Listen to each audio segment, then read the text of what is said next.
Psychologist Alfred Adler believed that lack of social interest, not an inherent inability, is the primary reason for failure in life. He saw social interest as a crucial element of balanced living and a key to leading a useful and fulfilling life. Individuals who lack social interest may be unable to contribute meaningfully to society. So you think you're socially awkward? Good. You're perfectly human. Let's kick things off with this. Social anxiety isn't just normal, it's genius. Yup, your brain didn't just throw this quirk into mess with you. It developed over millions of years, fine-tuned like a Swiss watch. Also, you wouldn't get kicked out of your prehistoric friend group and become saber-toothed tiger chow.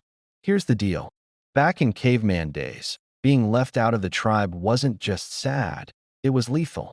No tribe meant no fire, no food, no Netflix, and no one to help fight off wolves. So your brain developed a warning system. Hey, let's not get socially exiled today, alarm. That awkward flutter before you speak up in a group? That's your evolutionary airbag deploying. Now here's the twist. Everyone feels it. The confident guy in meetings? He's just better at hiding the tremble in his inner toddler. The woman who commands a room with Oprah-level poise? Yep, she's probably done enough mental yoga to make a monk proud, but the anxiety's still in there, wearing a tux and holding a martini. Social anxiety is your brain whispering, "This matters to me." It's not a bug. It's a built-in survival feature. You are not broken.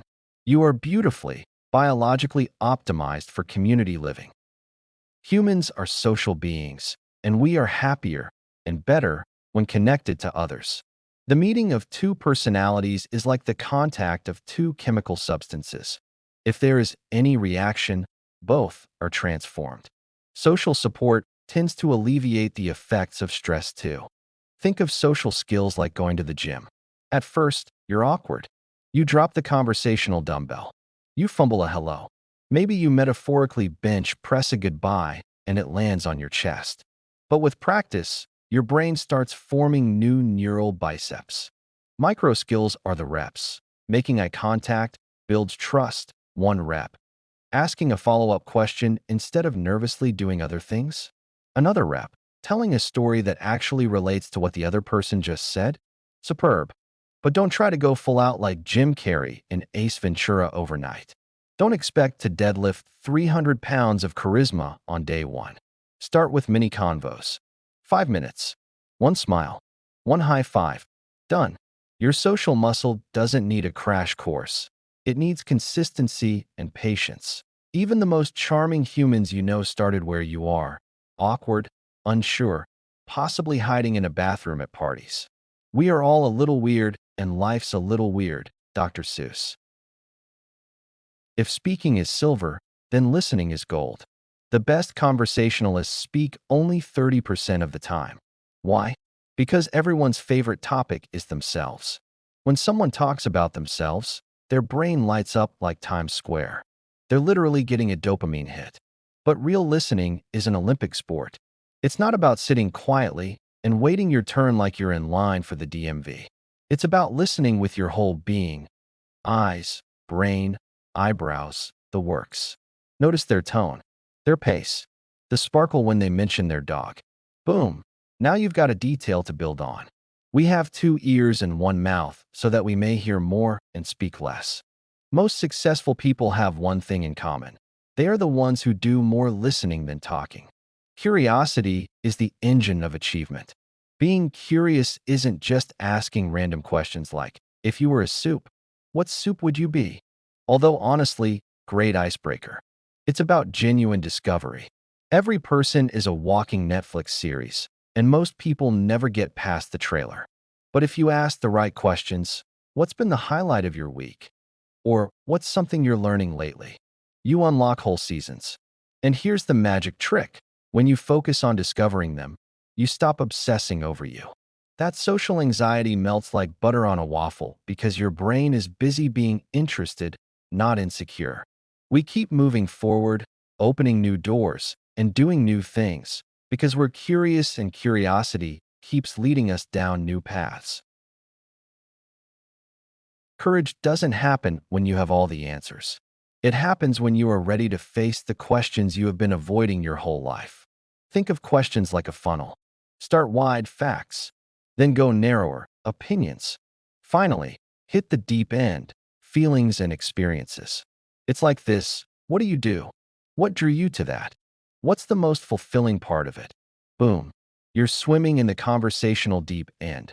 Now add the memory palace trick. Imagine placing details in rooms of a house. Their love of hiking? Store it in the garage.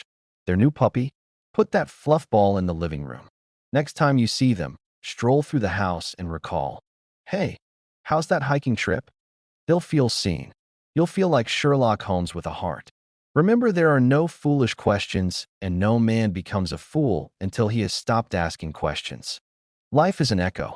What you send out comes back. When you vibe with someone, your breathing syncs. Your gestures align. Your energy matches. This is real, and it's called the echo effect. Match their volume, their pace, even their posture, gently. It tells their brain, you're safe with me. Not because you're mimicking them like a parrot on Red Bull, but because you're tuning in. Your social brain wants this. You're just removing the static. Consistency, the practice of maintaining steady behavior or habits, is often highlighted as a key to success and progress. Imagine trying to play piano once a month. Clunky, right? Same with social skills. 5 minutes of small talk daily beats a 5-hour party monthly. Say hi to your barista. Chat with the receptionist. Make a joke about the weather. Yes, the weather. It's low-stakes social cardio. Each tiny interaction is a push on the social snowball. Eventually, you're cruising downhill like a charm-filled avalanche. Practice makes you better and teaches you insights you never had before. People drop breadcrumbs in conversations all the time. Job interviews, first dates, weekend plans. Pick those up. Save them. Then follow up. Hey, how'd the interview go? Is 100x more powerful than what's up? It shows you listened. You cared. You remembered.